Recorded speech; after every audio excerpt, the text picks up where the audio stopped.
নমস্কার, সালাম।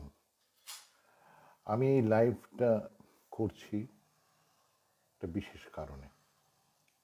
আমার কিছু কথা বলার আছে প্রকাশ্যে প্রকাশ্যে আমার কিছু কথা বলার আছে। যারা আমায় ঘনিষ্ঠভাবে চেনেন খুব কম লোক, দাবি করেন অনেকে, আসলে চেনেন না। আমার বাবা মাও কোনোদিন আমাকে ঘনিষ্ঠভাবে চেনেননি। আমার সহোদর ভ্রাতা যার সঙ্গে বড় হয়েছি, তাকেও আমি কোনোদিনই ঘনিষ্ঠভাবে চিনিনি, তিনিও আমায় চেনেননি। আমি একাধিকবার বিবাহ করেছি, তারা কেউই আমায় চেনেননি, আমিও তাদের ঘনিষ্ঠভাবে চিনিনি। কিছু কিছু জিনিস আছে যেটা একটা মানুষকে না জানলে ভালো করে বোঝা যায় না। কিন্তু আমরা তো এরম দাবি করতে পারি না মানুষ হিসেবে। সবাই আমাদের জানুন। কথা বলা মানুষের স্বভাব, অপরের সম্পর্কে বিশেষ করে। আমি কোন দিকে তাকাবো ঠিক জানি না। আমি এই ব্যাপারটা গুলিয়ে ফেলিয়ে আমি আমার ফোন থেকে করছি এই লাইভটা। কোথায় যে ক্যামেরাটা আছে আমি জানি না। আমি আনাড়ি, আমি যেদিকে তাকিয়ে আছি সেদিকে। বন্ধুরা বা শত্রুরা,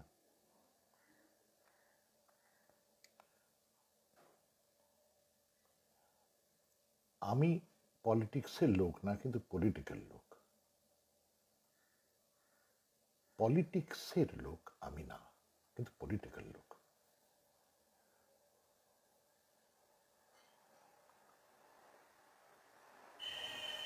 আমাকে একবার পলিটিক্সে যাকে বলে নামতে হয়েছিল, সেটা বামফ্রন্টের অপশাসনের বিরুদ্ধে যে গণসংগ্রাম চলছিল, তার একটি বিশেষ মুহূর্তে আক্ষরিক অর্থে আমায় পীড়াপিড়ি করেন শ্রীমতী মমতা বন্দ্যোপাধ্যায়। আমি এরপর আর শ্রীমতী জনাবা এই কথাগুলো বলবো না। তিনি নেতৃত্ব দিচ্ছিলেন এক অংশের, পুরোটার কিন্তু না। অনেকে ছিলেন সেই সংগ্রামে, শুধু তৃণমূল না, এসইউসিআই ছিলেন, নকশালপন্থীরা ছিলেন, কোথাও কোথাও কংগ্রেসিরা ছিলেন। একজন নন্দীগ্রাম অঞ্চলের এক কংগ্রেস নেতা সবুজ প্রধান, আমি যদি ভুল না করে থাকি খুব, তিনি বেশ কিছু আক্রান্ত মহিলাকে বাঁচিয়েছিলেন। হারমাদরা অর্থাৎ সিপিএম এর গুন্ডারা তাদের আক্রমণ করেছিল, সবুজ তাদের বাঁচিয়েছিলেন। সাউন্ড ক্লিয়ার না, তার কিছু আমার করার নেই। আমি জানি না কিভাবে ক্লিয়ার করতে হয়। আমি একটা মাইক্রোফোন দিয়ে করছি। খুব ক্লিয়ার না হলে আমি কি করব? শুনবেন না তাহলে কেমন? আর কেউ একটু বলুন তো দেখি, সাউন্ড কি ক্লিয়ার না, মানে সাউন্ডটা কি আসছে? আপনারা বুঝতে পারছেন আমি কি বলছি? শুনতে পাচ্ছেন? অনুগ্রহ করে যদি বলেন শুনতে পাচ্ছেন কি আমি যা বলছি? আমি যা বলছি শুনতে পাচ্ছেন? আপনারা অনুগ্রহ করে কি আমাকে একটু জানাবেন শুনতে পাচ্ছেন কি আমি যা বলছি? সাউন্ড ওকে। অর্ণব ব্যানার্জি বলছেন সাউন্ড ওকে। ধন্যবাদ অর্ণব।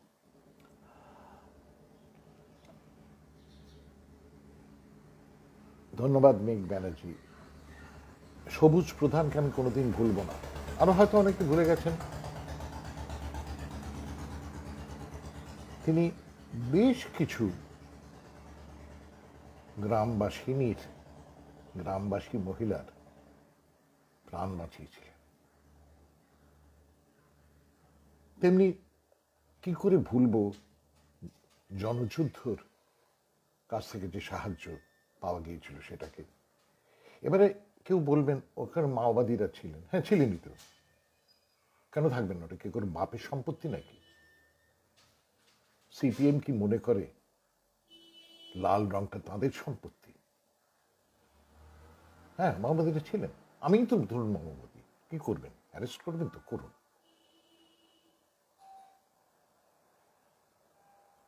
কথাটা হলো অনেকে ছিলেন, অনেকে, অনেকে, তবে তার একটা বিরাট অংশের নেতা ছিলেন মমতা বন্দ্যোপাধ্যায়। কেন গ্রাম বাংলা তাকে যেভাবে চেনে আর কাউকে সেভাবে চেনে না, এটার প্রমাণ আমি পেয়েছি। আমি কোনোদিন ভাবিনি যে আমি তৃণমূল কংগ্রেসকে সমর্থন করব। তার আগে খোলাখুলি বলছি, আমি কোনোদিন ভাবিনি যে মমতা বন্দ্যোপাধ্যায়কে নেতা হিসেবে মেনে নেব, কোনোদিন ভাবিনি। দীর্ঘকাল ধরে আমি মার্ক্সবাদী, এখনো তাই। নম চমস্কির সাক্ষাৎকার নিতে গিয়েছিলাম যখন, প্রফেসর নম চমস্কির MIT-তে একটা বই লেখার ব্যাপারে, উনি আমি বলেছিলেন, আমি শুনেছি তুমি নিজেকে মার্ক্সবাদী বলো, কেন বলো? একটু তিরস্কার করে বললেন যে তোমার জীবনে ভেবে দেখো, কার্ল মার্কসের চেয়ে মার্কস প্লাঙ্কের ভূমিকা বড়, তোমার তো উচিত নিজেকে মার্কস প্লাঙ্কিয়ান বলা। আমি কি বলবো? আমি তাকে বলেছিলাম, দেখুন বিজ্ঞানী প্রবর, আমি নিজেকে একটা অন্য অনেক কিছু থেকে আলাদা করার জন্য বলেছি। আমি এটা আমি মনে করি যে আমাদের মতন গরিব দেশগুলো, উপমহাদেশে, বাংলাদেশে, সব মিলিয়ে, পাকিস্তান, বাংলাদেশ, ভারত, নেপাল, সব, শ্রীলঙ্কা, এই দরিদ্র অধ্যুষিত পৃথিবীতে মার্ক্সবাদ ছাড়া গতি নেই। আপনি আমাকে হয়তো তর্কে হারিয়ে দেবেন। কেউ বলছেন মার্ক্সের আওয়াজ একটু আস্তে শোনা আছে, কেউ বলছেন সুন্দর ঝকঝকে পরিষ্কার কণ্ঠস্বর, শব্দগ্রহণ। আমার হাতে তো কিছু নেই ভাই, আমি গুঁজে দিয়েছি তলায় এটা। যাই হোক, একটুখানি মানিয়ে শুনুন, এটা খুব জরুরি, এই এই এই প্রচারটা একটু জরুরি। আমি এশিয়ার সম্ভবত, উপমহাদেশের তো বটেই, এশিয়ার সম্ভবত একমাত্র সাংবাদিক যাকে নিকারাগুয়ার সান্দিনিস্তা সরকার একটা সুযোগ দিয়েছিলেন বিপ্লবটা দেখার। আমার একার কৃতিত্ব না, আমি অনেক আবেদন করেছিলাম, তারা কিন্তু অতটা গ্রাহ্য করেননি। শেষকালে আমি পিট সিগারকে যখন বলি, তখন পিট সিগার, যিনি আমায় খুব স্নেহ করতেন, আমি তখন আমেরিকায় থাকতাম বলা বাহুল্য, তিনি ফাদার এরনেস্তো কার্দিনালকে একটা চিঠি দেন। ফাদার এরনেস্তো কার্দিনাল তখন ছিলেন সংস্কৃতি মন্ত্রী সান্দিনিস্তা সরকারের, নিকারাগুয়ার, যে এই ছেলেটি, তখন আমার নাম ছিল সুমন চ্যাটার্জি, এই যুবকটি একটি ভারতীয় সাংবাদিক যাকে আমি চিনি, যে নিকারাগুয়ার বিপ্লবের উপর একটা বই লিখতে চায়, তাকে সে সুযোগ করে দাও। ফাদার এরনেস্তো কার্দিনাল আমাকে আমন্ত্রণ জানান, আমি নিকারাগুয়া চলে যাই ভয়েস অফ আমেরিকার চাকরি ছেড়ে দিয়ে। আমি কলকাতায় ফেরার আগে নিকারাগুয়া গিয়েছিলাম। সেখানে গিয়ে দেখতে পাই যে দেয়ালে লেখা রয়েছে রেভলিউশন সি, কমিউনিজমো নো। বিপ্লব হ্যাঁ, কমিউনিজম না। নানান জায়গায় বড় বড় করে দেয়ালে লেখা। কারা লিখেছে? সাধারণ মানুষ। লেখককে আমি দেখিনি, সাধারণ মানুষ কেউ তো আপত্তি করছেন না। রেভলিউশন সি, কমিউনিজমো নো, স্পষ্ট কথা। অর্থাৎ বিপ্লব করতে গেলে যে কমিউনিস্ট হতে হয়, সেই তত্ত্বে হয়তো অনেকেই বিশ্বাস করেন না। লিবারেশন থিওলজির লোকেরা যেমন বিশ্বাস করেন না। লিবারেশন থিওলজির প্রবক্তারা, তারা কিন্তু প্রিস্ট, অনেকেই খ্রিস্ট ধর্মাবলম্বী, খ্রিস্ট ধর্মের যাজক, তারা কিন্তু বিপ্লবকে সমর্থন করেছেন একাধিক জায়গায়। আমাদের কেন জানি না, আমাদের ভারতে উপমহাদেশে এটা নিয়ে একদমই চর্চা হয় না। যেমন কে বলতে পারে, হয়তো স্বামী বিবেকানন্দর কিছু কিছু বাণীর ভিত্তিতে তাকেও বিপ্লব সহায়ক বানানো যেত। আমি কিন্তু এ ব্যাপারে স্পষ্ট কিছু জানি না, অত পাণ্ডিত্য আমার নেই। কিন্তু মানে ধর্মের লোক হলেই, যেমন মৌলানা ভাসানী, তিনি কিন্তু চীনপন্থী ছিলেন। মানে ধর্মের পক্ষে থাকলেই তিনি যে ভীষণ রিয়াকশনারি তা কিন্তু না। এটা কিন্তু পৃথিবী জানে, কেন জানি না শিক্ষিত বাঙালিরা এটা মানতে মানে খুব ইতস্তত করে, মানে মানতেই চান না। ধর্মটা যেন একটা সম্পূর্ণ বাইরের বাজে জিনিস।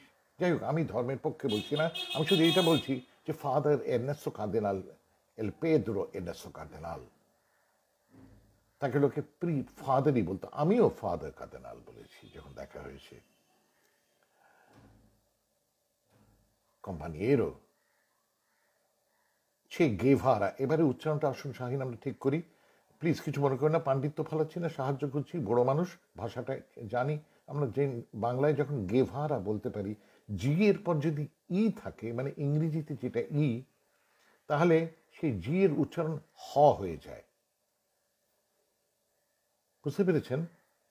ক্যাস্টালিয়ান স্প্যানিশে পরিষ্কার হ, ক্যাটালানিয়ানে খ, খেভারা। ওই জন্য জি এর আওয়াজ, গ আওয়াজটাকে রিটেন করার জন্য একটা ইউ দেয়া হয়েছে, ওটা গুয়ে নয়, গে।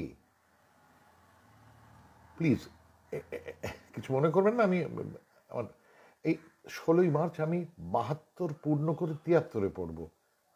একটা বর্ষিয়ান লোক হিসেবে আমার কথাটা শুনুন, আমি বলছি। তেমনি ইটালিয়ানেও একই ব্যাপার হয়, গয়ের জি এর পর ই দিলে জি উচ্চারণ হয়, আর যদি গ আওয়াজটা রাখতে হয় তাহলে ইউ দিতে হয় মাঝখানে। যেমন জিনা লোলো ব্রিজিদা, জি আই, মাঝখানে ইউ নেই, ওই জন্য জিনা লোলো ব্রিজিদা। বিখ্যাত অভিনেত্রী, কি সুন্দর, ভয়ঙ্কর সুন্দর দেখতে, কাম সেপ্টেম্বরের নায়িকা, তাই না? কিন্তু মাঝখানে যদি একটা ইউ হয় তাহলে গ হয়ে যাবে। যাই হোক বন্ধুরা, আমি সেখানে গিয়ে দেখতে পাই ছেলেরা ফৌজে নাম দিচ্ছেন। এ মোস্ট ওয়েলকাম শাহিন, এ মোস্ট ওয়েলকামকে বাংলায় আমরা কি বলবো? আপনি হচ্ছে অনেক ধন্যবাদ বললেন, থাক। আমরা আগে তো ধন্যবাদ বলতাম না কাউকে, একটা মানে পিসিমা, ঠাকুমা, নানা, নানি কাউকে একটা কাপড় দিলে বা একটা কিছু দিলে তারা বলতেন থ্যাংক ইউ তো বলতেন না, বলতেন আহা এরা কি দরকার ছিল, থাক। হ্যাঁ, চে গেভারা, যেমন মানে গেররা, যুদ্ধ না। আচ্ছা,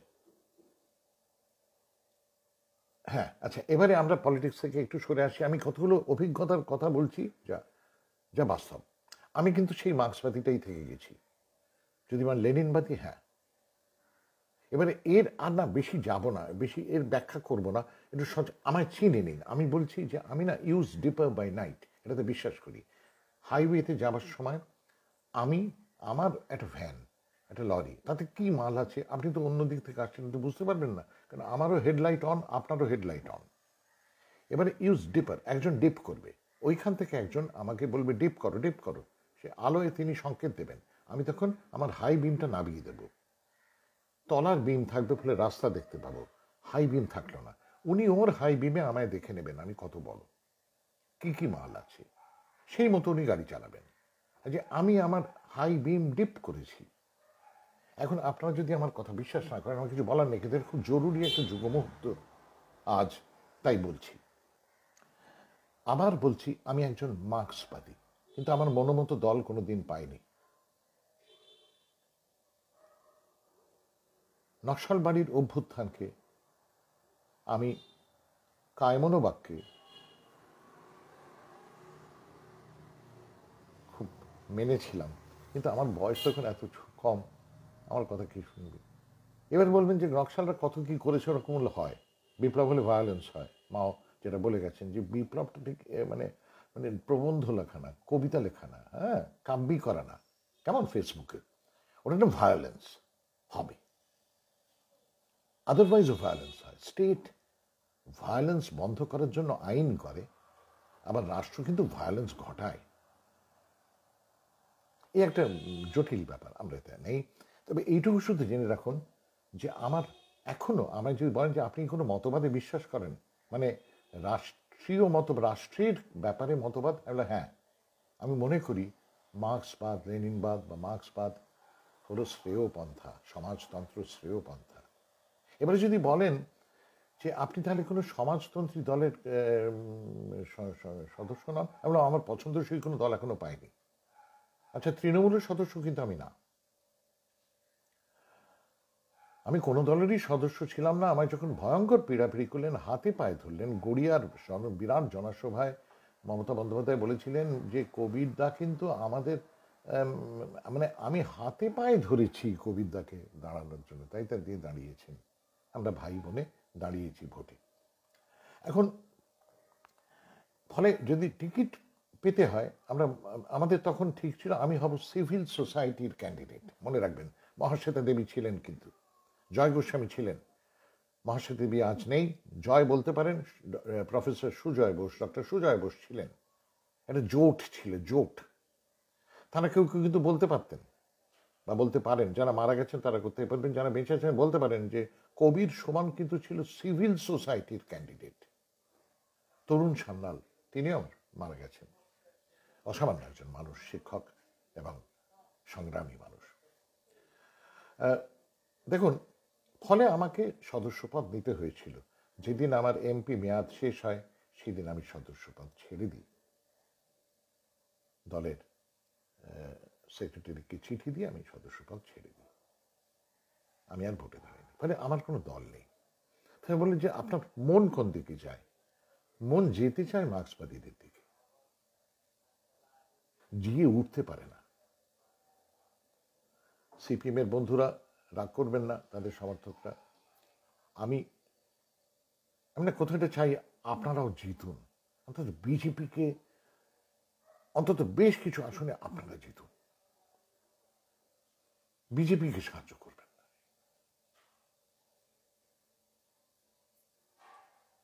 আপনারা বলবেন তাহলে মমতার প্রতি আমার ভূমিকাটা কি? আমি মমতার একটা সমর্থক, যে কাজগুলো উনি করেছেন পশ্চিমবঙ্গের জনগণের জন্য, সেই জন্য।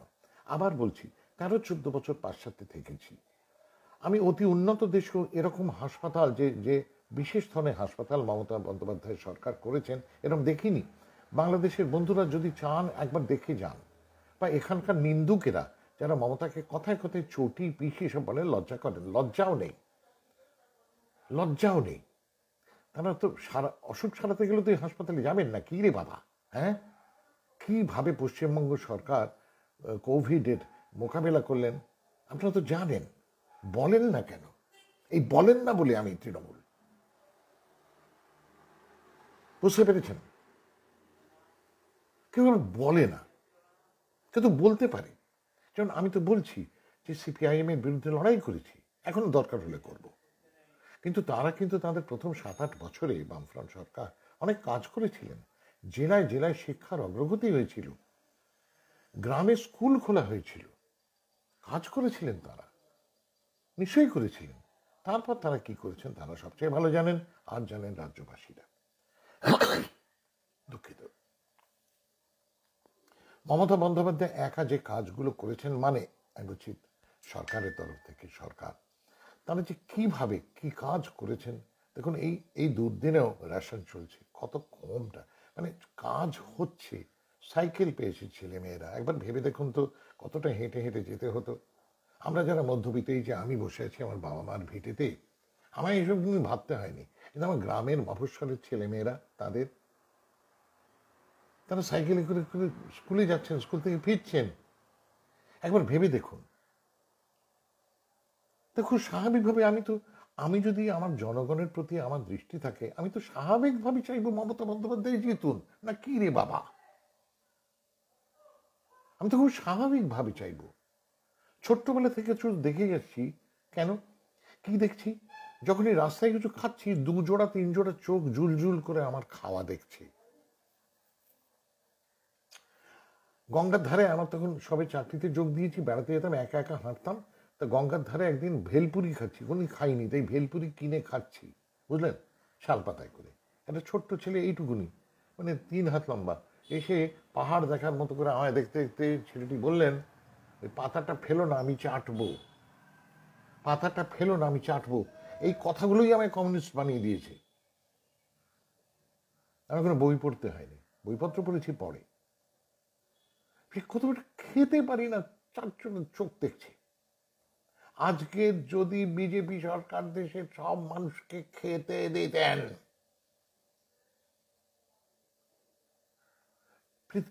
এদেশের সব মানুষ, সবাইকে, তারা যদি দুবেলা খাবার বন্দোবস্তটা করতেন, চিকিৎসা হতো বিনা পয়সায়, যেটা তো আমরা ইচ্ছে করলেই করতে পারেন। যদি প্রতিরক্ষা খাতে সরকারগুলো খরচ একদম কমিয়ে দেয়, কি আক্রমণ করবে ভারত থেকে, কার এত দায় পড়েছে? লোকে প্রত্যেকে নিজের কাছা সামলাতে ব্যস্ত। জীবনেও পাকিস্তান আক্রমণ, কেউ কাউকে আক্রমণ করবে না, সবাই বুঝে গেছে যুদ্ধ করলে কি হয়। যদি বিজেপি সরকার সকলকে খাওয়া পড়া দিতেন, আমি বলছি না তারা মুসলমানদের গালাগালি করতে করতেও যদি মুসলমানদের খাওয়াতেন, ইসলামের নামে গাল দিতে দিতেও যদি মুসলমানদের খাওয়াতেন, তারা যদি চিকিৎসা বন্দোবস্ত করে দিতেন, যেটা আজকে পশ্চিমবঙ্গ সরকার করেছেন, যদি রাস্তাঘাট এরকম পরিচ্ছন্ন হতো, পশ্চিমবঙ্গের রাজ্য সরকার বর্তমান সরকার যেটা করতে পেরেছেন, এইরকম রাস্তা যদি হতো, আর তারা আমি বলছি শুধু খেতে দিতেন, কাজ দিতেন আর চিকিৎসার বন্দোবস্ত দিতেন, আমি না জয়ধ্বনি দিতাম বিজেপির নামে। তারা দুটি মেয়াদ থাকলেন, কি করেছেন সেটা তারাও জানেন, আমরাও জানি। দেখুন, আমি একটা খুব খুব কিছু মনে করেন না, আমি একটা কফি খাচ্ছি এখন, আমি যেভাবে বলছি আমায় সেভাবে, এইভাবেই তো আমার গানও শোনেন। যে লোকটা গানগুলো তৈরি করেছে সেই আমি। অনেক সময় সিনেমার জন্য সিচুয়েশনে গান তৈরি করতে হয়, তখন সেটা আমি পুরোপুরি না, কিন্তু ক্রাফটিংটা আমার, ওই ক্রাফটিং হলো আমার কবি সুমনের। অনেকে আমার উপর খুব রাগ করেন আমি হিন্দু ধর্ম ত্যাগ করেছি বলে। দত্তরিক আমি কিছু ত্যাগই করিনি, আমার কিছু ছিলই না। আমার বাবা মা আমায় ধর্ম শিক্ষা দেননি। পদবী চট্টোপাধ্যায় ছিল, এইখানেই আমার অসুবিধে।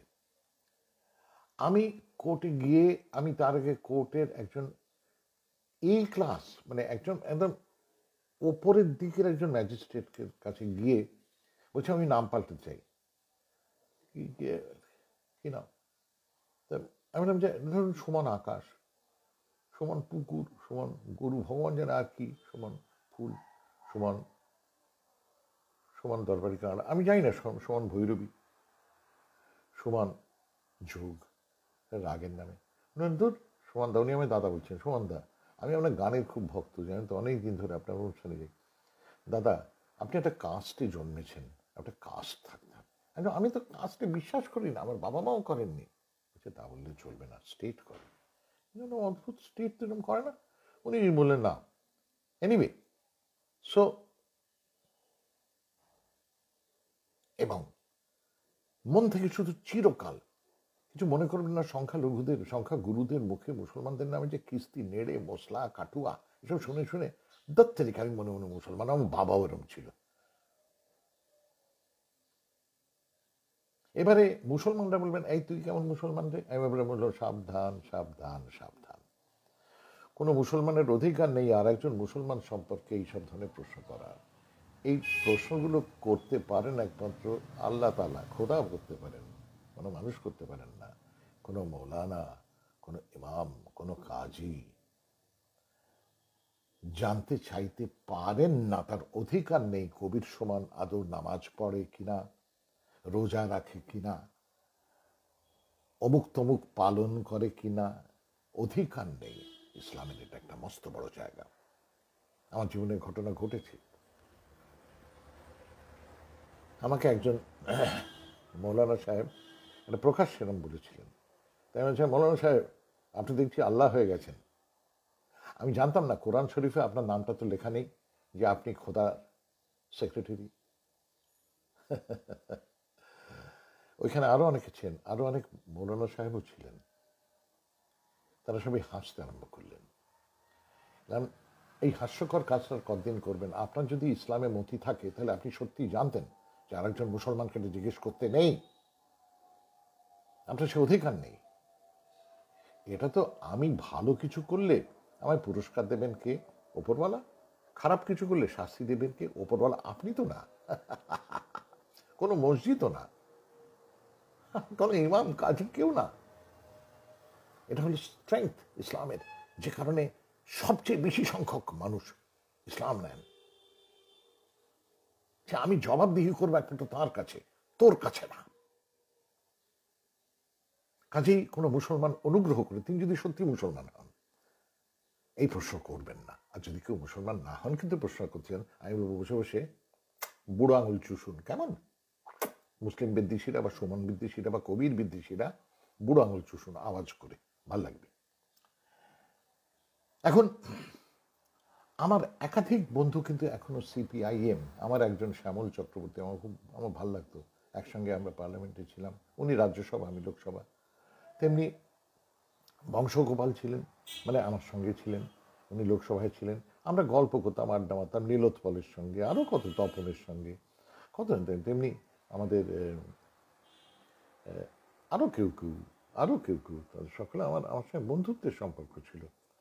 নকশালপন্থীরাও জানেন যে তারা, বিশেষ করে আমায় সাহায্য করেছিলেন ভোটের সময়, আমার ভোটের সময় সিপিআইএমএল, সন্তোষ রানার গোষ্ঠী, তারা তাদের পার্টি এমব্লেম নিয়ে, পোস্টার নিয়ে রাস্তায় বেরিয়েছিলেন যে কবির সুমনকে জয়যুক্ত করুন। আমি কোনোদিন ভুলব না নকশালপন্থীদের সেই অবদান আমার জীবনে।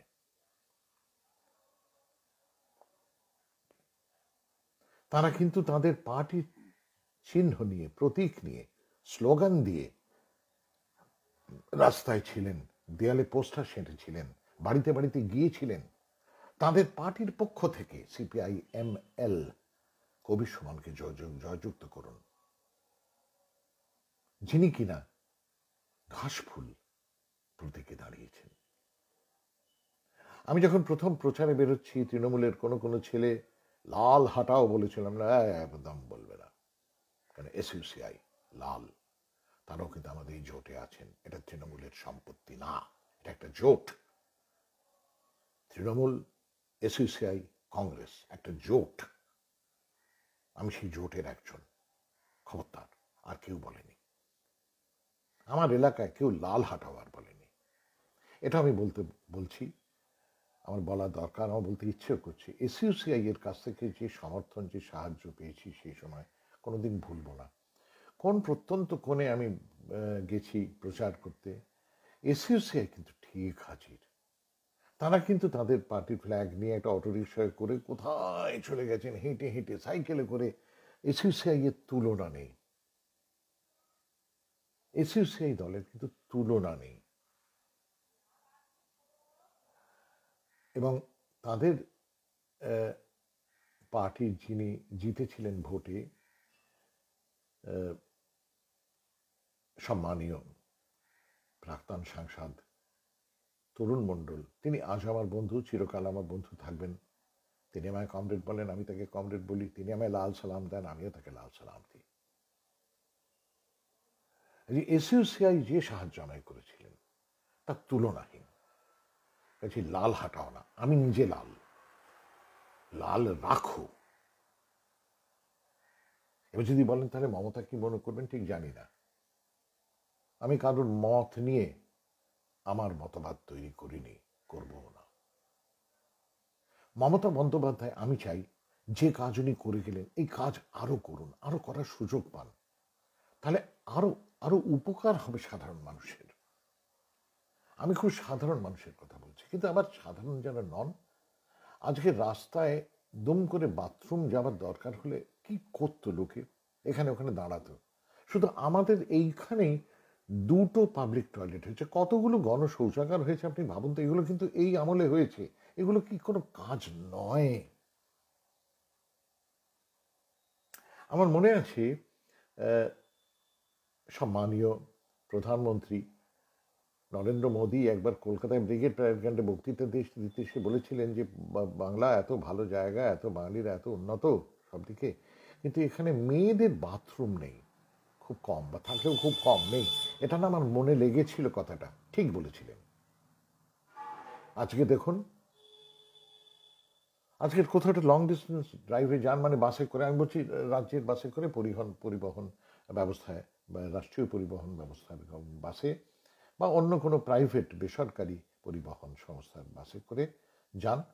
মেয়েদের যদি বাথরুমে যেতে হয়, কি আপদ আগে ছিল বলুন তো? এখানে আড়ালে, ওখানে আবডালে। ছেলেরা তো যেখানে ইচ্ছে দাঁড়িয়ে পড়তে পারেন, মেয়েরা আজকে দেখুন কতগুলো পাবলিক টয়লেট হয়েছে। এগুলো কি কোনো কাজ নয়? কাজ করতে গেলে কি কার্ল মার্কস আর স্টালিন আর লেনিনের ছবি নিয়ে হে হে হে করে নাচতে হবে, গণসঙ্গীত গাইতে হবে? হ্যাঁ, এটা কে বলেছে? কোন কমিউনিস্ট বলেছে? আমি যখন নিকারাগুয়ায় গিয়েছিলাম, আমি দেখেছিলাম ছেলেরা ফৌজে যোগ দিচ্ছে। তখন তো আমেরিকা যুদ্ধ করছে নিকারাগুয়ার সঙ্গে। ফৌজে, মুক্তি ফৌজে, মানে নিকারাগুয়ার বাহিনীতে যোগ দিচ্ছেন। একটা একটা ট্রাকে বোঝাই রাইফেল, M16 রাইফেল, বুঝতে পেরেছেন? আমি এখানে দেখছি এক এক করে যুবক আসছেন, যুবতী আসছেন, রাইফেলটা হাতে নিয়ে বলছেন, আমি চে গেভারা, লাতিন আমেরিকা আর বিশ্ব মানবতার নামে এই অস্ত্র নিলাম। একবারের জন্য মার্ক্সবাদ বলেননি, লেনিনবাদ বলেননি, এমনকি সাম্যবাদ বলেননি। আমার এখনো স্পষ্ট মনে আছে। আমি মিথ্যাচারী নই। কোনো এই কথাগুলো এইভাবে মিথ্যে কথা বানিয়ে বানিয়ে বলার আমার কোনো প্রয়োজন নেই, কারণ আমি খোলাখুলি বলছি তো আমি মার্ক্সবাদী, লেনিনবাদী এবং আমি মমতাবাদী। বলছি তো, যে কাজ মমতা করে চলেছেন, করে গেছেন, করেছেন এবং করে চলেছেন, আমি চাই সামনের 200 বছর ধরে করুন। তবে যদি আমাদের এই ভয়ঙ্কর, মানে অনাদরে ফেলে রাখা রাজ্যটার, অপমানিত মানুষগুলোর তবু যদি কিছু হয়, এইভাবেই তা। আমি এসব জানি না। আমার বাথরুম পেলে বাথরুম দরকার। আমার সঙ্গে যদি একটা মেয়ে থাকে, একাধিকবার জীবনে হয়েছে আমায় গার্ড করে দাঁড়াতে হয়েছে, মেয়েটি হিসি করেছেন রাস্তায়। মানে অনেকদিন বেঁচেছি, অনেক জায়গায় ঘুরেছি তো, আজকের সেটা করতে হচ্ছে না। আজকের এইখানে সামনে আমি দেখতে পাচ্ছি যে মেয়েরা বাজারে আসছেন, যেমন মেয়েরা দূর থেকে বাজারে আসেন। আমরা শুধু আমাদের কথা ভাবি, শহরের কথা, হ্যাঁ, কে কত কার্ল মার্কসিস্ট, আর কে কত কিস্ট, আর কে কত গান্ধিয়ান, আর কে কত মমতাবাদী। দূর দূর থেকে মেয়েরা ট্রেনে করে আসেন বা বাসে করে আসেন, এসে এখানে একটু শিম নিয়ে, বরবটি নিয়ে বসেন। কেমন? তা এদের সারাদিন কি হয় একবার কেউ ভাবেন? কে ভেবেছে? কোন বিপ্লবী ভেবেছে? আপনারা বলুন, আপনারা বলুন তো এটা।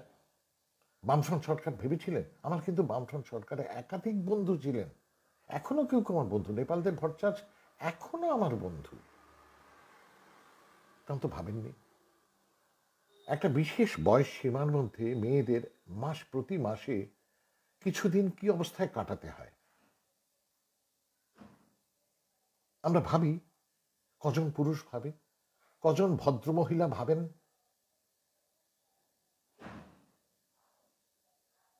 কজন? কজন? ভালো করে ভেবে বলুন, বুকে হাত রেখে বলুন। মেয়েদের একটি বিশেষ বয়স থেকে বিশেষ বয়সের মধ্যে প্রত্যেক মাসে কয়েকটা দিন কি অদ্ভুত দুঃসহ একটা অবস্থায় কাটাতে হয়। তাদের তাদের কত কি পাল্টাতে হয় আমরা ভাবি। কে ভাবে? একটা শৌচাগার না থাকলে কি করে চলবে? সেখানে মেয়েদের জন্য আলাদা বাথরুম আছে, আপনারা সেখানে যাচ্ছেন। সেই যে বাজারে যে মেয়েরা দূর দূর থেকে এসে বসেন, আপনারা বাথরুমে যান, বাড়ি ফেরার পথে ওখানে স্নান করে বাড়ি যান। ভাবতে পারেন তারা এই ব্যবস্থাটা কি কিছু না? এটা কি বৈপ্লবিক নয়? এ যদি আমার দেশ না হয় তো কার দেশ বলো? মমতা যদি আমাদের নেতা না হন তা কার নেতা? আমার বলছি, আমি মার্ক্সবাদী হিসেবে বলছি, তর্ক করুন আমার সঙ্গে। শুধু দয়া করে বস্তা পচা কথাগুলো বলবেন না, প্রাত্যহিক জায়গা থেকে কথা বলুন, রোজগার কথা থেকে বলুন, নিত্যদিনের জায়গা থেকে বলুন। প্লিজ বুকিশ কথা বলবেন না। লেখাপড়া আমি কিছু কম করিনি, মুশকিলে পড়ে যাবেন আমার সঙ্গে তর্ক করতে গেলে, মুশকিলে পড়ে যাবেন। কেমন? আমি এমন অনেক মার্কসিস্ট যে নিজেরা মার্ক্সবাদী করছেন, কমরেড কমরেড বলে গলা ফাটাচ্ছেন, কিন্তু কার্ল মার্ক্সের মানে তরুণ বয়সের লেখাগুলোও পড়েননি। Die Frühschriften von Karl Marx। Lenin যেমন গ্রুন্ডরিসে পড়েননি, পড়া ছিল না। এখন আমি কি তাহলে মমতার হয়ে ওকালতির জন্য রেখেছি? না, আমি যেটা কারণে করছি, কারণ কি জানেন? আমি মমতাপন্থী, বলছি তো আমি মমতাপন্থী, বলছি তো।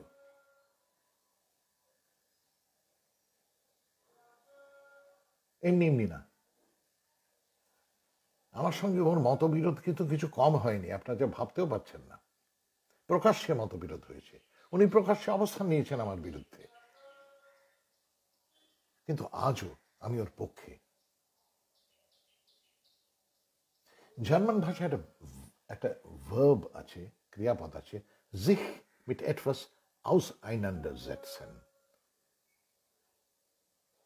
এর বাংলায় কি বলবো ভেবে পাই না। একটা অসাধারণ ভাষার বাংলাও যেমন তুমি sich mit etwas auseinandersetzen, মানে একটা বিষয়ের সঙ্গে নিজের একটা বোঝাপড়া করে নেয়া, তর্ক বিতর্কের মধ্য দিয়ে একটা জায়গায় পৌঁছানো। আমি ওখানে পৌঁছতে পারি, পৌঁছতে চাই, তাই পৌঁছচ্ছি না। নীতি থেকে অস্থির দিকে যাওয়া, এটা ভারতীয় তর্কশাস্ত্রেই আছে। আমরা নেগেশন দিই, নেগেশন অফ নেগেশনস, হেগেলিয়ান ডক্ট্রিন তাই হোক, কিন্তু পয়েন্ট হলো তত্ত্বের না, পয়েন্ট হলো ওই হাইসির পেচ্ছাপ পায়খানার। প্রতি মাসে একটা বিশেষ বয়স সীমার মধ্যে মধ্যবর্তী মহিলাদের, মেয়েদের, মহিলাদের কয়েক দিনের আমাদের পুরুষদের পক্ষে অকল্পনীয় অবস্থা, সেই সময় তাদের বাথরুম দরকার। এইটাকে আমরা ভেবেছি। বুকে হাত দিয়ে সকলে বলুন, যারা যে যে মতবাদে বিশ্বাসী, এই যে কাজগুলো মমতা সরকার করলেন, আমি মমতা সরকারই বলছি, তৃণমূল সরকার করলেন, এই যে এগুলো তো পৌরপিতারা পৌরমাতারাই করেছেন পাড়ায় পাড়ায় বা গ্রামে। সেগুলো কোনো কাজ না। কিছু কাজ করতে গেলে কি বাম বাম কথা বলতে হয়?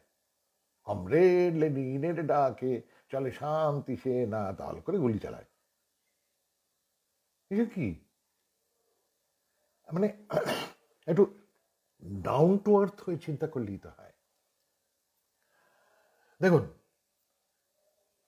একটা মানুষের কোনটা বড়, আমি যেমন আমায় যদি বলেন যে কবির, সুমন বলবেন না, সুমন নামে এতগুলো হারামি এসে গেছে, কবির নামে অতগুলো আসেনি, আমায় কবির বলুন, কবির বলুন।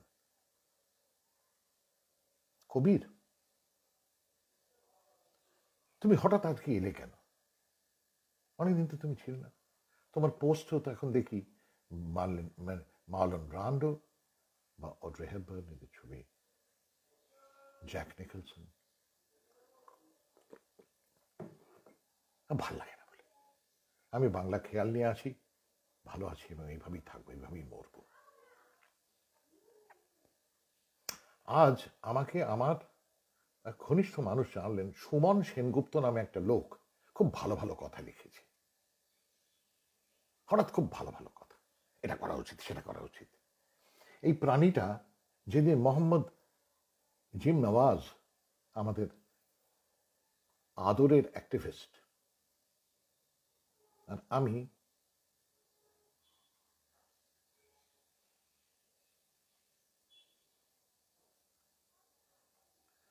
এইমাত্র আজাদ যা বললেন এটা পড়ে দেখবেন, যে আমরা যেদিন পার্ক সার্কাসের গণ অবস্থানে গেলাম, সেদিন এই প্রাণীটা যে আজকে ভালো ভালো কথা বলছে লিখেছিল, এবং আমি লো বলে বলছি, ছিল, লিখেছিলেন না,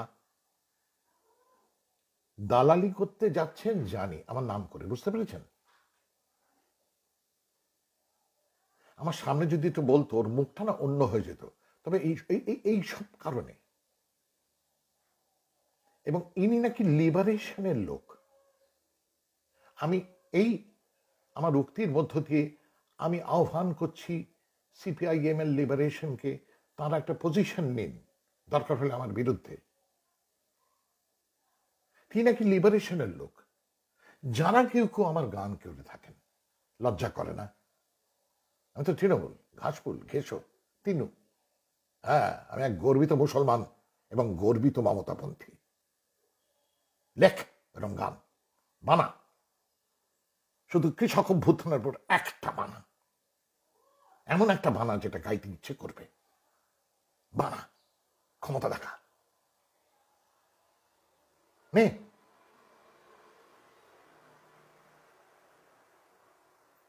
দালালি করতে যাচ্ছেন জানি, সেই লোকটাকে বড় বড় কথা লিখছে ভোট নিয়ে, যে সারদা নারদা নিয়ে ভাবা, আরে আরে নপুংসকৃমি।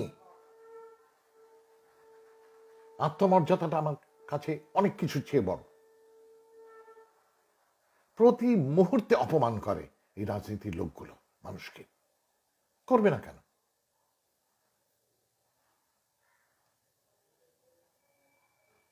এরই মধ্যে একজন আমার নতুন বছরের শুভেচ্ছা জানাচ্ছেন। আমার তো নতুন বছরের শুভেচ্ছা জানাতে ইচ্ছে করছে।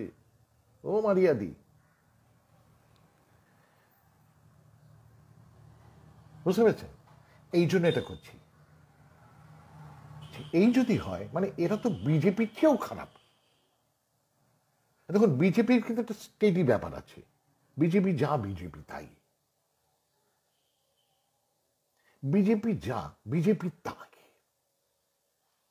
কখনো দেখেছেন বিজেপি আরএসএস হিন্দু মহাসভা ওরা যা নয় তা বলছে?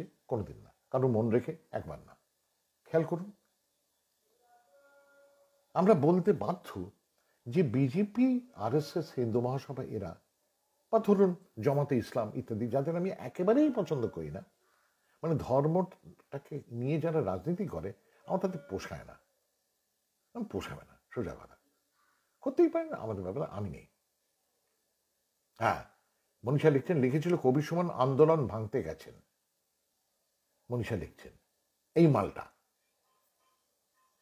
আন্দোলন ভাঙতে গিয়েছিলাম আমি। এবারে শুনুন, ওই তখন বেশ বাজে অবস্থা, মহিলারা বেশি ওখানে, এবং তাদের ব্যাপারে আবার অনেকে লিখেছিলেন যে হিজাব করে এসছে এরা। তো হিজাব করবে কি করবে? তোর বাপের ধুতি পরে যাবে? এখন হিজাব করতে কেমন লাগছে? নাক অব্দি? হ্যাঁ, হিন্দু মহাসভা কেমন লাগছে? মনে রাখবেন, এই কথাগুলো কিন্তু কোনো বিজেপি লেখেনি। আমি বিজেপিকে অনেক বেশি অ্যাপ্রিসিয়েট করি এই ধরনের সিউডো বিপ্লবীদের চেয়ে। আমার কাছে বিজেপি অনেক বেশি শ্রদ্ধেয় আমাদের দেশের, বিশেষ করে এই বঙ্গভূমির এই সিউডো ইন্টেলেকচুয়াল আর বিপ্লবীদের চেয়ে। আমি অন্তত জানি বিজেপি কি, বিজেপিও জানে না আমি কি। কিন্তু এই যেন বিপ্লবীরা, আমি সেদিন গান গাইতে গিয়েছিলাম, আমাকে ওরা নিয়েই গিয়েছিলেন গান গাইতে। আর জিম আমার বন্ধু, ওখানে জিম অনেককে চেনেন, আমি অনেককে চিনি না। তিনি রুবিয়া মণ্ডল গিয়েছিলেন। রুবিয়া গিয়েছিলেন আমাদের একজন অত্যন্ত নাম ভালো গবেষক। নাকি আবার রুবিয়া এবং মণ্ডল অসুবিধা হচ্ছে নাকি প্রগতিশীলদের? আমার কথা, রুবিয়াও ছিলেন আমার সঙ্গে, আরো অনেকে ছিলেন, আতাউর রহমান, এই যে আমার মুসলমান, মানে 3-4টে মুসলমান একসঙ্গে, একে কোবরে সুমন, তারপর মোহাম্মদ জিম নওয়াজ, এতগুলো মশলা এক জায়গায়।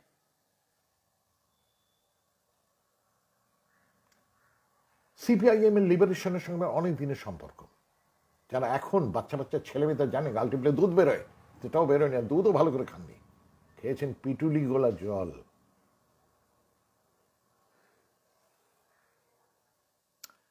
অনেক দিনের সম্পর্ক। বাসু, অভি, মানে অভি মজুমদার শিলিগুড়ির, বাসু, আরো অনেকে, কার্তিক পাল, অনেকের সঙ্গে আমার সম্পর্ক। দীপঙ্কর ভট্টাচার্য মশাই, আমাদের মতামত অনুষ্ঠানে আমি যখন সঞ্চালক ছিলাম তারা টিভির, একাধিকবার তাকে এনেছি। একজন চমৎকার শিক্ষিত লোক। আমার এক এক সময় মনে হয় দীপঙ্কর ভট্টাচার্য যদি ভারতের প্রধানমন্ত্রী হতেন কখনো,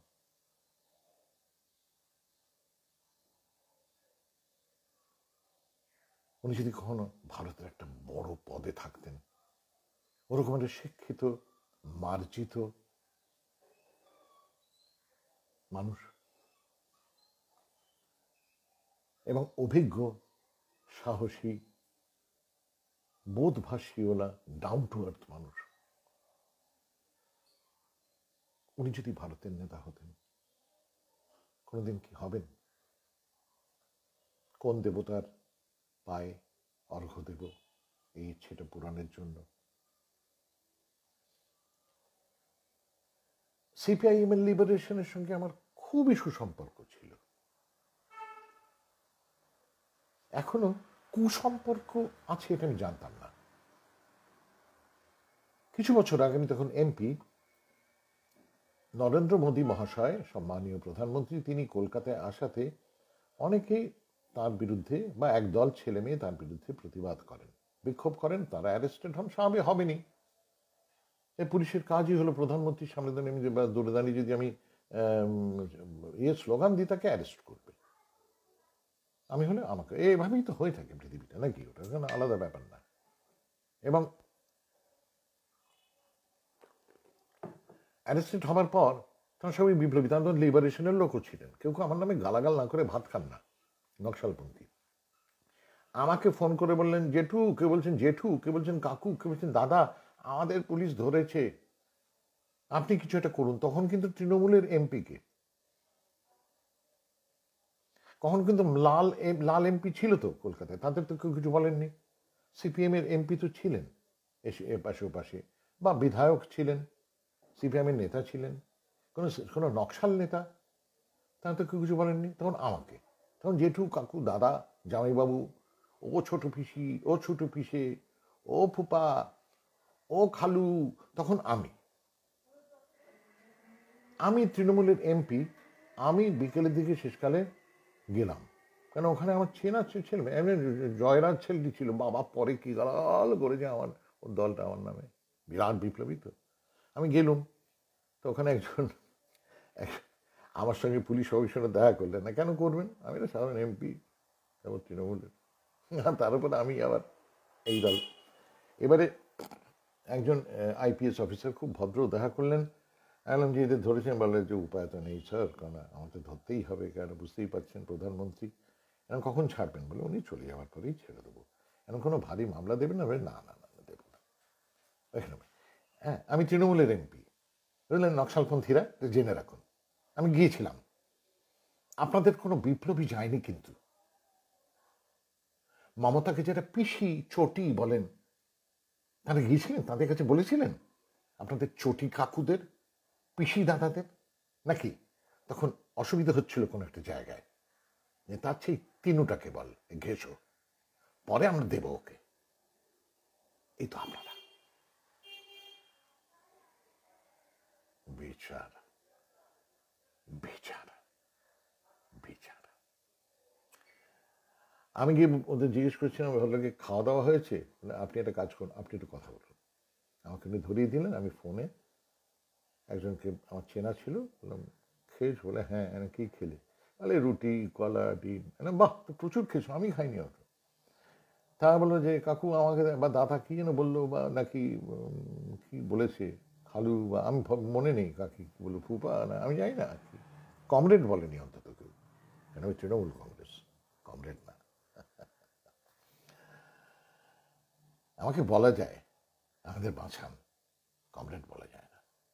মহাত্মা গান্ধী কিন্তু কমরেড বলতেন কংগ্রেসের নেতারা ওকে কমরেড বলতেন, কংগ্রেসের সমর্থকদের কমরেড বলতেন মহাত্মা গান্ধী। জানেন কি? ওর লেখাগুলো পড়ুন, তাতে পাবেন।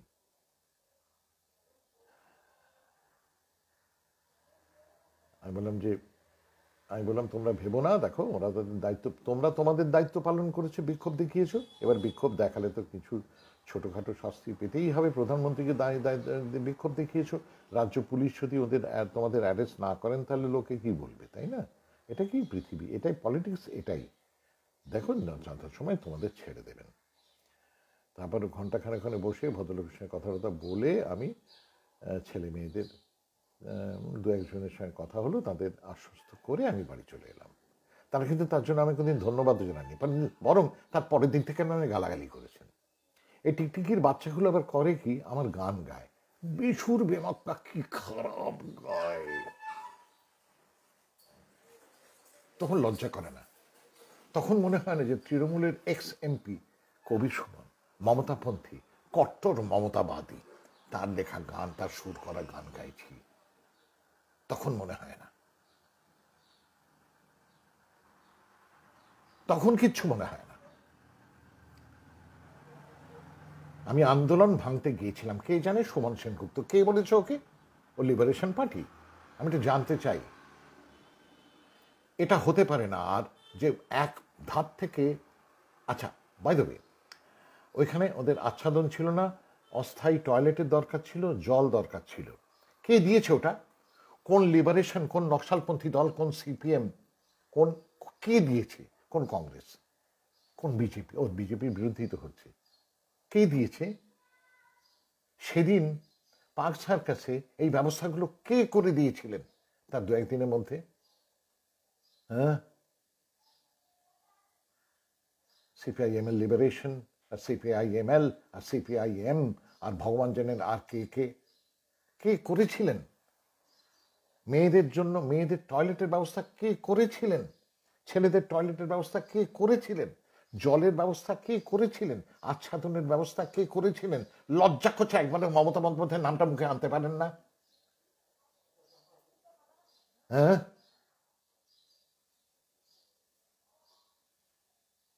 এগুলো বড় বড় কথা বলছেন, লম্বা চওড়া। সামনে আসবে একবার কাকাবাবু, শুনুন, আপনাদের খোলাখুলি বলছি, আমার বিরুদ্ধে যে আসে তাকে মনে মনে রাখবো, অকারণ বিরোধী। আমি না বিজেপিকে এর চেয়ে বেশি সম্মান করি। বিজেপি সরাসরি আমায় কুত্তা নেড়ে গালাগাল দেয়, ঠিকই তো করে। অন্যরা মনে মনে করে, ও সরাসরি করে। বিজেপি সরকার প্রথম এলে যাদের প্রথম অ্যারেস্ট করবে তাদের মধ্যে আমি 1 নম্বর বা 2 নম্বরই থাকবো, জেমও থাকবে, আমি জানি। ওরা আমাকে হায়েস্ট অর্ডারে ট্রিজন দেবে। আমি আফজাল গুরুর ওপর গান লিখেছি, কবিতা লিখেছি, আমার ছেড়ে দেবে? না, উচিত তো না ছেড়ে দেবে। কিন্তু বিজেপিকে আমি চিনি, আমি বিজেপির এই শত্রুতাকে সম্মান করি। বিজেপি অন্তত আমায় কোনদিন ব্যবহার করেনি। একদিন, এক মুহূর্তের জন্য বিজেপি আমায় ব্যবহার করেনি। কিন্তু সিপিআইএম এর লিবারেশনের লোকেরা আমায় ব্যবহার করেছে, নকশালপন্থীরাও ব্যবহার করেছে। কিভাবে? আমার গানগুলো। আমাকে তাদের ভোটে নিয়ে যাননি। সিপিএম এর ভোটে আমি কিন্তু কাজ করেছি, গান গিয়েছি অনেক আগে।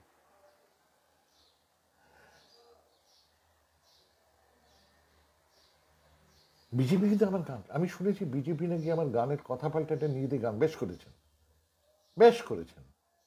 আমার খুব ভালো লাগছে বিজেপি এটা করেছেন জেনে। কিন্তু আমি ওই সেনগুপ্ত পার্টির চেয়ে বিজেপিকে বেশি সম্মান করি। এরকম শত্রু থাকাও ভালো। কিছু লোক আছে শত্রু হিসেবে অনেক ভালো, আর বন্ধু নামধারী কিছু লোক থাকে যাদের চেয়ে পায়খানাও ভালো। আমি এই কথাগুলো বলার জন্য বললাম, আবার বলছি। যেমন জেনে রাখুন, নচিকেতা চক্রবর্তী আর শ্রীজাত বন্দ্যোপাধ্যায় গায়ে পড়ে আমায় অপমান করেছি। আমি মানে গানওয়ালার কি একটা অপমৃত্যু নাকি পদস্খলন নাকি এটা লেখালেখি ছিল নচে চক্রবর্তী। সে যখন মমতা বন্দ্যোপাধ্যায়দের সঙ্গে আমার বাকযুদ্ধ চলছে এবং নীতিগত লড়াই চলছে, আমি তখন এমপি, আমি ছত্রধরের গান অ্যালবাম করেছিলাম। তোরা কেউ করেছিলি? আমি তুই তো করেছিলি, করে একবার দেখা, করে দেখা, করে দেখা, করে দেখা। একটা থাকে, একটা একটা একটা সব বিপ্লবীরা একটা কাজ করে দেখান। আমি এমপি থাকা কালে ছত্রধরের গান পাবলিশ করেছি একটা সিডি। তার জন্য আমার বিতর্ক হয়েছে, কিন্তু আমি ছেড়ে দিইনি। আমার তৃণমূলের নেতারা কেউ কেউ বলেছেন আপনার প্রথম পরিচয় আপনি এমপি তৃণমূল। না, আমার প্রথম পরিচয় আমি সঙ্গীতকার, আমি সং রাইটার, আমি সমান। ওটাই আমার প্রথম পরিচয়। পার্থবাবু আমার অত্যন্ত ভাল লাগে তাকে, পার্থ চট্টোপাধ্যায় মশাই ওপেন ডিসকাশন করেছেন টিভিতে। তিনি কিন্তু তার জন্য আমার সঙ্গে সম্পর্ক ছেদ করেননি। পার্থ চট্টোপাধ্যায়কে আমি অনুরোধ করেছিলাম, একজন অত্যন্ত বেকায়দায় পড়া মানুষ এত দূরে গিয়ে কাজ করতে, মানে একটা কাজ করতে, তিনি কিন্তু তার একটা সুবন্দোবস্ত করে দিয়েছেন। তখন কিন্তু একবারও ভাবেননি যে এই লোকটা এই কবির সমান একসময় টিভি চ্যানেলে বসে আমার বিরুদ্ধে কথা বলেছিল। আমি তাকে অপমান করিনি, তিনিও করেননি। পার্থবাবু আমায় কিন্তু অপমান করেন। তিনি বলেছেন যে যে কবি সুমন আপনার প্রথম পরিচয়, কিন্তু আমার প্রধান পরিচয় আপনি একজন এমপি তৃণমূলের। না পার্থবাবু, আমার প্রধান পরিচয় আমি একজন সঙ্গীতকার। আমি গান তৈরি করি, আমি গান গাই, এবং আমি গায়ক না, গায়ক সুমন না, গায়ক সবাই। আমি সঙ্গীতকার, সঙ্গীত করি, এটাই আমার প্রধান পরিচয়। পার্থবাবু কিন্তু তার জন্য আমার শত্রু বানাননি। এসোসিয়েশনের সঙ্গে আমার কোনোদিন বিরোধ হয়নি, কিন্তু ওদের আমি সম্মান করি, সম্মান করি প্রতি মুহূর্তে। আজও এসোসিয়েশন যখন কথা বলে, কথা হয় পারস্পরিক সম্মানের ভিত্তিতে। তেমনি কমরেড সুমিত সিনহা, সন্তোষ শর্মার গোষ্ঠীর সিপিআইএমএল, সম্মান করি তাদের। কোনোদিন তারা আমার নামে এরকম বলেননি, কোনোদিন না। কিন্তু লিবারেশন, যাদের হয়ে আমি চ্যারিটি শো করেছি এক সময় কলকাতায়, তাদের লোক নাকি এটা বলছেন। যদি তিনি তাদের লোক না হন, লিবারেশন দয়া করে প্রকাশ্যে জানান। আমি যে দুই ব্যক্তির নাম করলাম, নচিকেতা চক্রবর্তী আমায় অপমান করেছেন, এবং আমার যখন আমি কিচ্ছু ওর কোনো ক্ষতি করিনি। উনি আমার জাতিস্বর ছবিতে আমার সঙ্গীত নিয়ে বলেননি এমন কোনো কুকথা নেই। উনি এবং আরও দু একজন, আমি ওর নামটা বলছি কারণ উনি নিজেকে খুব ইম্পর্টেন্ট মনে করেন, এবং পরে উনি মমতার আঁচলে সেটা আশ্রয় নিয়েছেন। উনি সিপিএমের লোক ছিলেন। গণ আন্দোলন চলাকালীন একটি কাজ করেননি, একটি গান করেছেন, করেননি, একটি গানও করেছেন, করেননি। কিন্তু গণ আন্দোলনের পর কিন্তু উনি মমতার কাছে আশ্রয় নিয়েছেন। এটা মমতার ব্যাপার আর ওর ব্যাপার, আমার কিছু বলার নেই। শ্রীজাত বন্দ্যোপাধ্যায়, আমি ওকে কোনোদিন কিচ্ছু কোনো ক্ষতি করিনি, কিছু বলিনি। উনি বড্ড ছোট, ওকে আমি কি বলবো, এখন বলছি, নিজেকে বড্ড বড় মনে করে। আমি মমতা বন্দ্যোপাধ্যায়ের সরকারের কাছ থেকে একটা পুরস্কার নিয়েছিলাম বলে, এ বেলা বলে একটা পত্রিকায়, সেখানে অনিন্দ জানা আমার খুবই স্নেহভাজন বলে জানতাম, তিনি আমার নামে আরম্ভ করলেন খেউড় কম্পিটিশন, যে আমার শির দাঁড়া নেই, তাই আমি দেখলাম। তো পুরস্কার তো অনেকেই নিয়েছে, এবার কেউ কেউ পুরস্কার পায়নি কিন্তু বলেছে নিয়েছে। সেরকম কবিও আছে 2.5 হাত। তিনি নাকি কোনো পুরস্কার নেননি, তাকে দেয়নি। যেমন আমি নোবেল পুরস্কার পাইনি, কেন মানে নিইনি, কেন আমি পাইনি। সলিল চৌধুরী আমায় বলেছিলেন, এই শোন, এই সুমন, এই আমি কিন্তু মিউজিক করতে বম্বেতে যাইনি, গিয়েছিলাম স্ক্রিপ্ট লিখতে 2 বিঘা জমিনের। পরে আমি নিজের কৃতিত্ব দিয়ে, আমি নিজের কীর্তি দিয়ে বম্বেতে মিউজিকের লাইনে একটা জায়গা করেছি। তুই পারিস নি, আমার নামে সবাই গালাগাল দেয় কমিউনিস্টরা, কিন্তু আমি তাদের বলছি, তুই ওদের বলে দিস হেমাঙ্গ বিশ্বাসকে বম্বে ডাকতো না, আমায় ডেকেছে, এটা বলে দিস। আমি লিখেছিলাম একটা জায়গায়, সবাই আমার নামে গালাগাল দিচ্ছে, আমি নাকি বম্বের সঙ্গে ইয়ে করেছি, মানে সমঝোতা করেছি। আরে আমার ক্ষমতায় কুলিয়েছে তাই করেছি। আমি আজাদে পরদেশি এরকম একটা সুর করতে পারিনি, তাই আমি বম্বেতে। তুই পারিস না, অন্য কমিউনিস্টরা পারে না, তাই তারা বম্বেতে নেই, এটা বলে দিস। বললাম।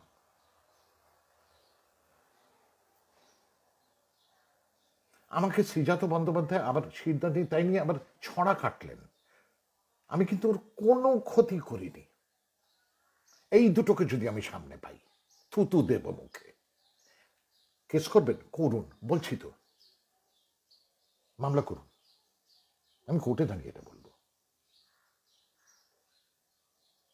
আমি বাধ্য হয়েছি একটা মঞ্চে দুটোর সঙ্গেই থাকতে। কেন? সেটা বিজেপির বিরুদ্ধে একটা সভা হচ্ছিল, অনেকে ছিলেন। আমি যদি ওইখানে একটি ঠাস গিয়ে চড় মারতাম, তাহলে কি হতো? মমতা বন্দ্যোপাধ্যায়ের সভার নামে উল্টোপাল্টা কথা হতো, প্রেস বলতো, মিডিয়া বলতো, আমি কিছু বলতে পারিনি। কিন্তু আমি আর কোনোদিন এদের সঙ্গে কোনো মঞ্চে থাকবো না। মমতা বললেও থাকবো না, ঈশ্বর নেমে এসে, আল্লাহ নেমে এসে বললেও থাকবো না, থাকবো না, নেবে যাবো সোজা। আমি তো আর কিছু করবো, নেবে যাবো। সামনে যদি রাস্তায় পাই, দেখতে পাবে। আমি তো নাম করে করে বলছি, যেমন সুমন সেনগুপ্তর নামটা বললাম, যে আন্দোলন ভাঙতে গিয়েছিলাম আমি, ও জেনে গেছে, ও লিবারেশন পার্টি ওকে কানে কানে বলে গেছে, শুধু কানে কানে কিছু বলে বধুয়া, ফেসবুকে বুকে যেতে হবে, যদি কানে কানে কিছু বলে বন্ধুয়া। সুমন বাবু, একবার আসবেন নাকি সামনে লিবারেশন নিয়ে? আমি তো বলছি খোলাখুলি নামগুলো বলে দিলাম। আমার আত্মমর্যাদা বোধ এগুলোর ওপরে, যে এদের সঙ্গে কোনো আমি আমি তো বলছি আমি বিজেপির শত্রুতাটাকে অনেক সম্মান করি, আরএসএস এর শত্রুতাকে সম্মান করি।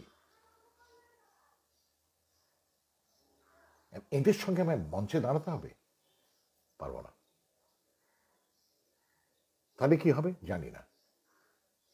আমি কি করতে পারি? আমি দুটো গান বানাতে পারি। আমার দৌড় ওইটুকু নেই। কিছু গান লেখা, তাতে সুর দেয়া আর গাইতে চেষ্টা করা, তার বেশি না।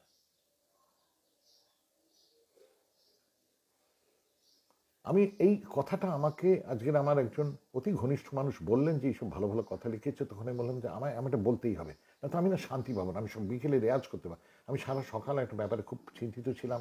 আমার আমার একটু শরীরটা খুব ভালো না, একটু সর্দি কাশি হয়েছে, রেয়াজ করিনি, এক্সারসাইজ করেছি জাস্ট। কিন্তু আজ বিকেলে আমি রেয়াজ বসতে হবে। এখন আমি স্নান হয়েছে, আমি আমি আমি রেয়াজে বসবো, আমি সুর লাগাবো। আমার সুর লাগাতে পারতাম না, এটা না বলতে পারলে আমি সুর লাগাতে পারতাম না। যেমন নচে চক্রবর্তী একবার যদি তোমার পাই ছাল আমার সামনে, আর শ্রীজাত বন্দ্যোপাধ্যায়, এবার বলবেন কি না ছেড়ে দিন, ওর বড় ছোট না, ছোট না, বড্ড বড় মনে করে, একটু কেটে দিই মাপে। এর ফলে কি হবে? মমতা বন্দ্যোপাধ্যায় আমার বিরোধী হবেন? আর মনে হয় না। যদি হন, ওর ইচ্ছে সেটা, আমি ওর পক্ষে আছি। আমি আত্মমর্যাদার ওপরে কোনো কিছুকে স্থান দেব না, কোনো নেতাকে না, কোনো সরকারকে না, কোনো ঈশ্বরকে না, কোনো আল্লাহকে না, কোনো ধর্মকে না, কোনো মতবাদকে না। আমার আত্মবিশ্বাস, আমার আত্মমর্যাদা সবার উপরে।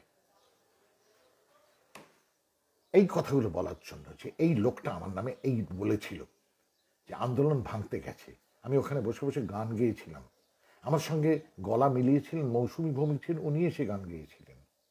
আর কিছু লোক, আমি জানি তারা কারা, আমি জানি তারা হয়, তারা কেউ আর যাই হোক বিজেপি নয়, তারা বিজেপি আরএসএস হিন্দু মহাসভা কিন্তু নয়, তৃণমূলও নয়, কংগ্রেসও নয়। তাহলে তারা কারা? লয়াকা লাল, সব লাল উল্লিখিত পরস্পরকে চেনা, আমার নামে সমানে গালাগাল করে যাচ্ছিলেন। আর মৌসুমী ভৌমিক গান গাইছিলেন। ওখানে অনেকে হিন্দিতে কথা বলেন, আমি চলো হিন্দি পিনাকি গুহ, বুঝতে পেরেছেন যে আমি খুব খোলাখুলি বলে দিলাম আমি সঙ্গীতে থাকবো, আমি বাংলা খেয়ালে থাকবো, আর কিছুতে না। আর যদি ক্ষমতায় কুলোয়, গুরুরা যদি কৃপা করেন, আমি দু একটা গান বানাবো। দেখবেন আমার ভুল করে নকশাল, মানে আমি বলছি লিবারেশনের সমান সংখ্যক তো গিয়ে ফেলবেন না, যেমন বা আপনার চেনা সন্ডা একটু বারণ করুন, একটা আন্দোলন করুন যে কবি সমানে গান গাওয়া চলবে না, কারণ ও মুসলমান এবং আন্দোলন ভাঙতে পাক সার্কাসে গিয়েছিল। আপনাদের চেনাশোনা কমরেডরা আবার আমার গান গেয়ে ফেললে বারণ করুন, ফেসবুকে লিখুন যে পাক সার্কাসে আন্দোলন ভাঙতে গিয়েছিল ওই মশলাটা, লিখুন। এটা জেনে রাখুন আপনাদের যে বিজেপি ভালো, আমি বলছি, কারণ তারা অন্তত বন্ধু হয়ে আসে না। এ কথাটা আমার খুব বলার দরকার ছিল, আমার মন চাইছিল। আমি মমতার পক্ষে, বিজেপির বিরুদ্ধে। কিন্তু আমি বলতে বাধ্য হচ্ছি বিজেপির কাজ করে যাচ্ছে, তারা প্রগতিশীলতার ভেক ধরেনি, তারা প্রগতিশীল সেজে জিমের মতো একটা ছেলেকে গালাগাল দেয়নি। একটা রৌনক নামে বারাসাতের একটা পাঁচু গোপাল আছে, নাম করে ওকে আমি ফেমাস করে দিচ্ছি, নামটা বলে রাখছি তো মনে রাখে, কোনোদিন যদি সামনে পেয়েছি। ও জিমকে ছাগু বলেছিল। আমি ওকে কি বলবো, মালু?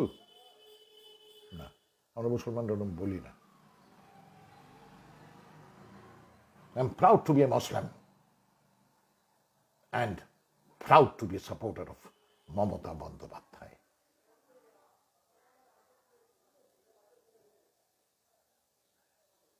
আমার কথা এইখানেই ফুটলো।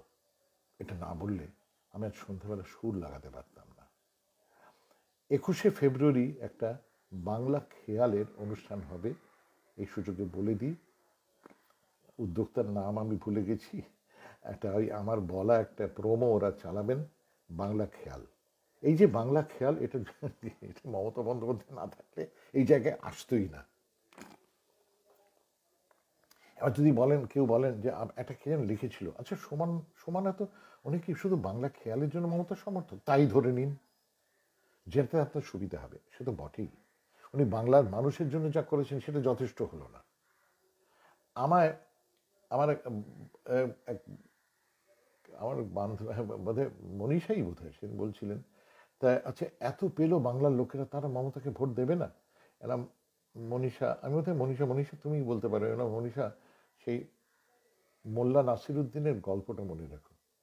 মোল্লা একদিন স্বপ্ন দেখছেন যে আল্লাহ তাকে 8টা মোহর দিয়েছেন।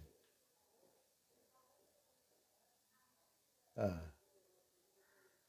কমরেডদের বাপের সম্পত্তি, ঠিক। তা মনীষা তোমাকেই বোধহয় বলেছিলাম যে সেই মোল্লা বললেন আল্লাহ 8টা সব মোহর দিয়েছেন, মোল্লা স্বপ্ন দেখছেন। তা মোল্লা তখন আল্লাহকে বললেন, আল্লাহ আমাকে আর 2টো মোহর দিন, তাহলে 10টা হবে। তারপরে ঘুম ভেঙে গেল, কোথায় মোহর, কোথায় আল্লাহ, কোথায় কি। তখন মোল্লা বলছেন, না না আল্লাহ আমায় 8টাই দিন।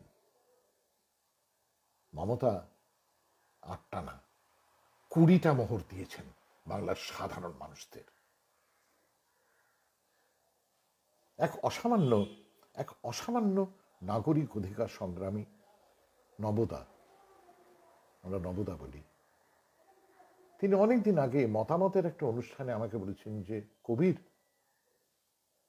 আপনার সরকারকে কবার দরকার হয় বলুন তো? পাসপোর্ট রিনিউ করার সময় বলুন, এছাড়া তো দরকার হয় না।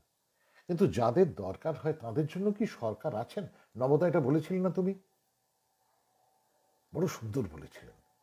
আমাদের দেশের সাধারণ মানুষ, তাদের জন্য কি সরকার আছেন? দেখো মনীষা বলছে, হ্যাঁ আমাকেই বলেছি। মনীষা, মমতা 8টা মোহর দেননি, 180টা। 180টা মানুষের সম্পত্তি, কিন্তু আমায় যে ঘৃণা করে তারও সম্পত্তি, আমার নামে খিস্তি করে যাচ্ছে উজ্জয়িনী হালিম সাহেবা, গান আন্দোলনের সম্পত্তি, তাই নাকি? আচ্ছা, আর আন্দোলনটা কার? ওনার গান মানুষের সম্পত্তি। আচ্ছা, যার নামটাও ঠিক মতো করে করেন না আপনারা কমিউনিস্টরা, এখনো চট্টোপাধ্যায় করেন, যার একটা নাগরিক অধিকার, গণতান্ত্রিক অধিকার, নিজের নাম পাল্টানো, সেটাকেই স্বীকার করেন না, আবার বলছেন মানুষের সম্পত্তি। আপনি মানুষ? তাহলে আমি কি নেড়ে মশলা? হ্যাঁ, এখনো তো কবির সমানই বলেন না মুখে, আমার গান মানুষের সম্পত্তি। রচয়িতার নামটা কি বলেন? মানুষ, আন্দোলন। ফালতু কথা ছেড়ে দিন, মানুষের মধ্যে নন। বিজেপি তবু দেখাচ্ছে সে শত্রুতা করতে জানে, বন্ধু সেজে আসে না। আমি জানি না আমার এই কথাগুলো শুনে মমতা কি বলবেন, আমার না পরোয়া করে না। আমি আমার কথা বলে যাচ্ছি, আমি মমতার পাশে থাকবো। একজনও যদি পৃথিবীর না থাকেন, আমি থাকবো।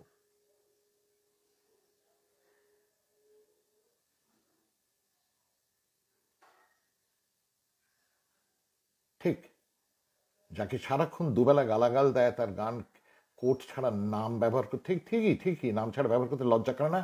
হ্যাঁ আলেম, লজ্জা করে না? সারাক্ষণ তো কোট করছে সিপিএম আমল থেকে, লজ্জা নেই তোদের? হ্যাঁ রে, নে আমার গান বন্ধ কর, শত্রুপক্ষের গান, মমতাদের গান, তারপর নেড়ে মশলা। এই কথাগুলো বলার জন্য আমার না আকুলি বিকুলি করছিল, আমার না মনটা আকুলি বিকুলি করছিল।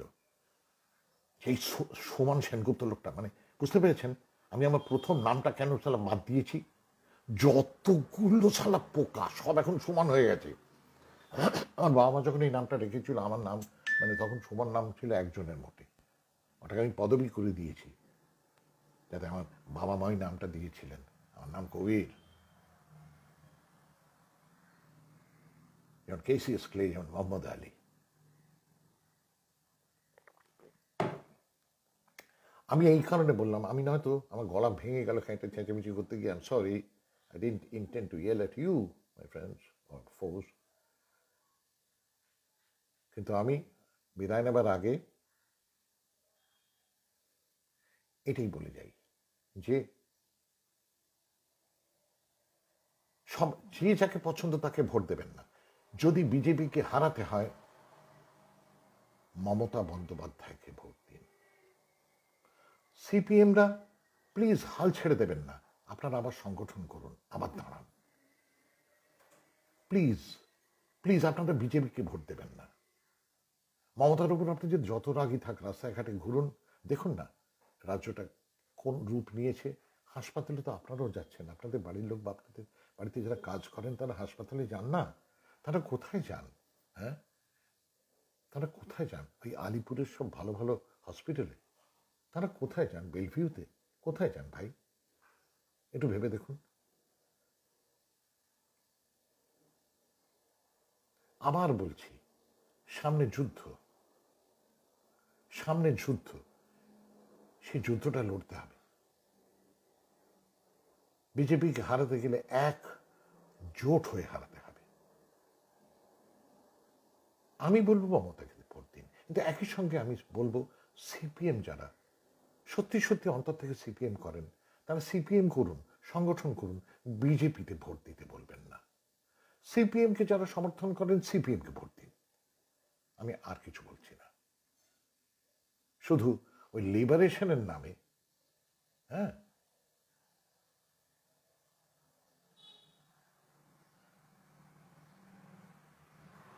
সিপিএম এর নিজস্ব ভোট যেন সিপিএম এ পড়ে, বিজেপিতে না।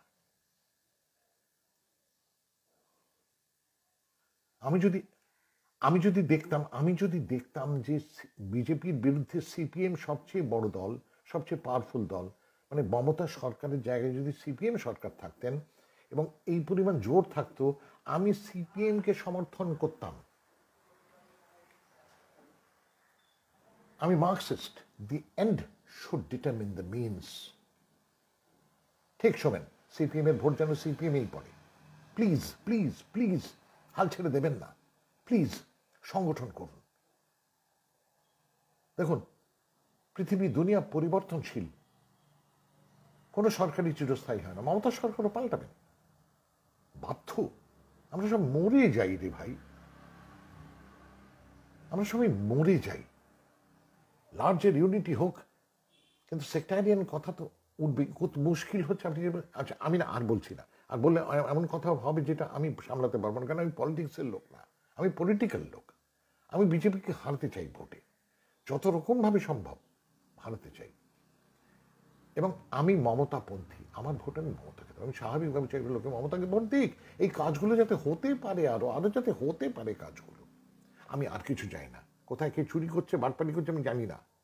আমি একটা জিনিস জানি, এমপি হবার পর আমার কিন্তু অ্যাসেট বাড়েনি,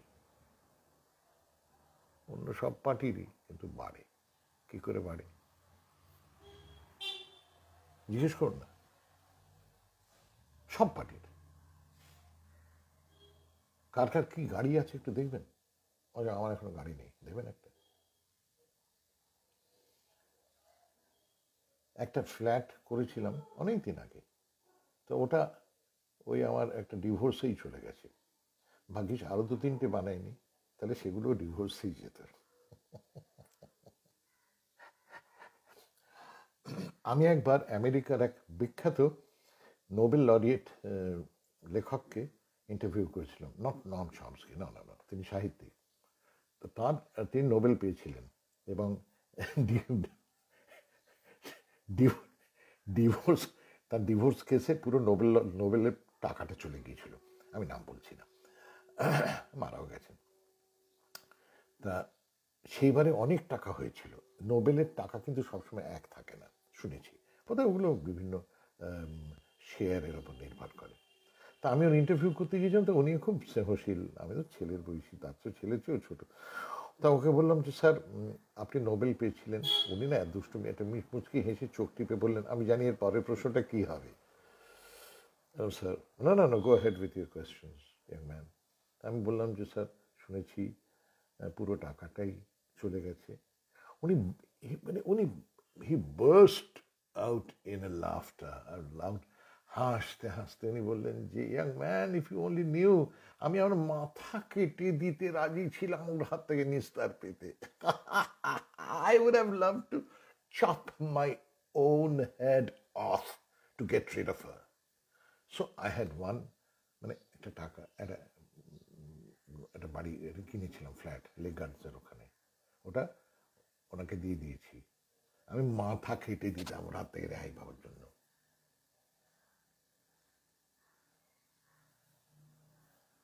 বুঝতে পেরেছেন? এই বাবা মার ভিটেতে আছি, কিছুই বানাতে পারিনি, কিন্তু লোকে বানিয়েছে। এটা জিজ্ঞেস করুন না, সব পার্টি, কিন্তু সব পার্টি। এইটাই সোমেন যা বলছেন, সাধারণ মানুষ যেন সামান্যতম কৃতজ্ঞ থাকেন, তারা যেন শেষ 10টা বছর একটু মনে রাখেন তৃণমূলের ভালো কাজগুলো যেন আমাদের মনে থাকে ভোট দেবার সময়। এটা খুব ইম্পর্টেন্ট। তৃণমূলই হয়ে যাবার দরকার নেই, তৃণমূলই হয়ে যাবার দরকার নেই। অনুগ্রহ করে 10 বছরে যে ভালো কাজগুলো, প্লিজ এইটুকু করুন, নত কৃতজ্ঞতা হয়ে যাবে। যে অকৃতজ্ঞ আর কৃতজ্ঞতায় তফাৎ আছে। এই কথা আমি ভোটের কথা আমি আসলে বলার জন্য এইটা করিনি। সোমেন, আমার অপরাধ নিও না। সোমেন, তুমি দেখেছো যে জেলবন্দি কারাবন্দীদের মুক্তির ব্যাপারে আমি তখন তৃণমূলের এমপি, আমি কিন্তু গিয়েছিলাম। সোমেন, তুমি ছিলে সেই সভায়। কলকাতার একটা ছোট হল ঘরে একটা সভা হয়েছিল। আমি কিন্তু তখন তৃণমূলের এমপি হিসেবে সমর্থনে গিয়েছিলাম যে ইউপিএ আইনে যাদের ইউএপিএ আইনে যাদের গ্রেপ্তার করা হয়েছে তাদের মুক্তি দেওয়া হোক। আমি কিন্তু গিয়েছিলাম। তৃণমূল কংগ্রেস কিন্তু আমার বিরুদ্ধে কোনো ব্যবস্থা নেয়নি। সিপিএম এর কেউ যেতে পারতেন? তৃণমূল কংগ্রেস কিন্তু আমার বিরুদ্ধে কোনো ব্যবস্থা নেয়নি। অবশ্য ব্যবস্থা নেবার আর কি ছিল, আমায় যদি ওরা দল থেকে বহিষ্কার করতেন, আমি তাহলে ইন্ডিপেন্ডেন্ট এমপি হয়ে যেতাম আইন অনুযায়ী, মানে বিধি অনুযায়ী। যে ওদের আমি একটুখানি চেক মেটেই রেখেছিলাম। কিন্তু এটাকেই তো পলিটিক্যাল কাজ বলে।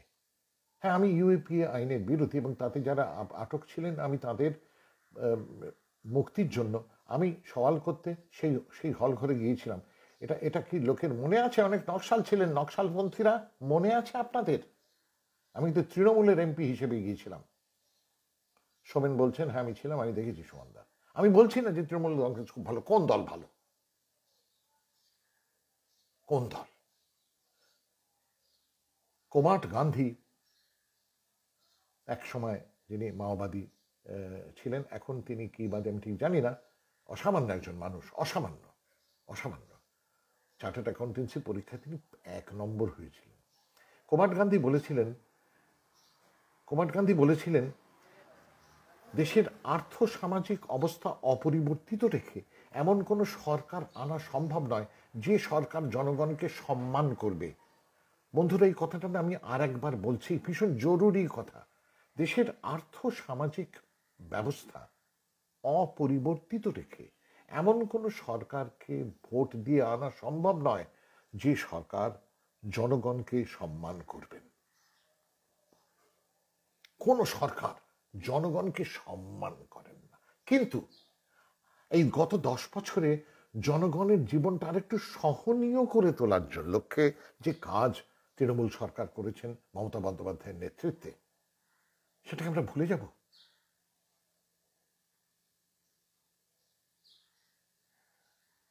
সুধীন্দ্রনাথ দত্তর একটা কবিতার একদম শেষে রয়েছে, মরে না দুরাশা তবু মনে হয় এ নিঃস্ব জগতে এতখানি অপচয় ঘটাবে না বিধি কোনো মতে। এতখানি অপচয় ঘটাবে না বিধি কোনো মতে। আমি কিন্তু এই কথাগুলো বলার জন্য ঠিক আজকে একটু করিনি। আমি কিন্তু ওই সুমন সেনগুপ্ত যে বলেছিল যে উনি যাচ্ছেন, আপনি আপনার হ্যাঁ আপনার ধান্দা, আপনি যে দালালি করতে যাচ্ছেন সেটা জানি, এটা বলেছিল। আমি ওকে সামনে পাইনি, সামনে পেলে ওর মুখটা না এক জায়গায় থাকতো না। এই 72 বছর বয়সেও থাকতো না, কেমন থাকবেও না। এটা যে এখন আপনার মতো লোকের চেয়ে বিজেপি ভালো, আমি বলছি আপনাকে। সুমন সেনগুপ্ত, আপনার মতো বিপ্লবীর চেয়ে আমি জানি না আপনি কোন দলের, কি লিবারেশন না ক্যাপটিভেশন না আজারবাইজান না উসপান্সকি, আপনি কোন দল ঠিক জানি না।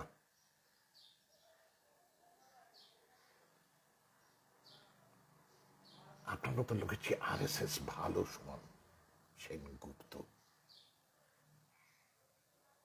কেমন? আপনি ভালো থাকবেনই, অনেকে ভালো থাকবেন না, আপনি কিন্তু ভালো থাকবেন। আপনি জানেন কিভাবে ভালো থাকতে হয়। আপনি অপেক্ষা করছেন কিভাবে পাল্টাবেন। যদি সত্যি আপনি লিবারেশন হন, তাহলে লিবারেশনের বড় দোষ দিন। এই কাজটা আমি জানি SUCI কোনোদিন করবেন না, যেটা এই লোকটা করেছে।